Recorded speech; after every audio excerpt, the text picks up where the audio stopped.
Now that the money is kind of come in, how do you multiply it? So firstly, how are you investing your own money? And I understand that your finances may not match that of our audiences. So for a beginner person, how should they divide their savings, earnings, and investment?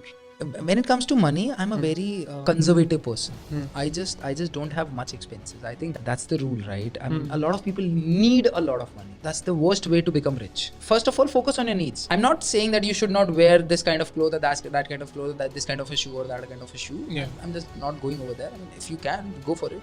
Till date, my expenses are under 25,000 rupees per month, not more than that. All of the other expenses that I have, that's really not mine. That's probably related to the organization and stuff like that. So keeping your expenses low as possible is going to give you a huge boost, especially early in your career. Typically, what is happening nowadays is people who are in their 20s to 30s, all of the Gen Zs and the probable millennials or the late millennials, they want to have the lifestyle of great travel, great luxury brands in their hands, in their wrist, in their everywhere, belt, bags, everything. Yeah. How it looks like is 70% of the money that they're making is going into all of these things. 30% is something what they're saving. The way I did it when I was 19 years old, like 10 years back, was even if I was making 3,000 rupees a month, like whatever money that I was making, I made sure that I'm not wasting that money. So what I did with those 3,000 rupees was, I first built a studio for myself and started creating videos. So whatever money I was making through my training, I built the studio. So I reinvested it back into building the business. Yeah. And I think this is exactly what I'm doing till today.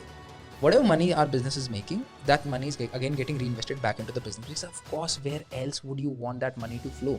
You can hedge yourself against the odds if business might fail or might not work out later in the future.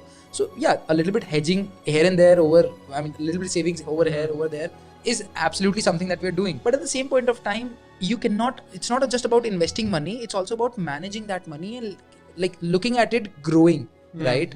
So that is something that you can only do first by investing into yourself, second by investing into the platform that you're building or the business that you're building. So that's all what I did all of my life, and till today, that's exactly all what I'm doing. Yeah.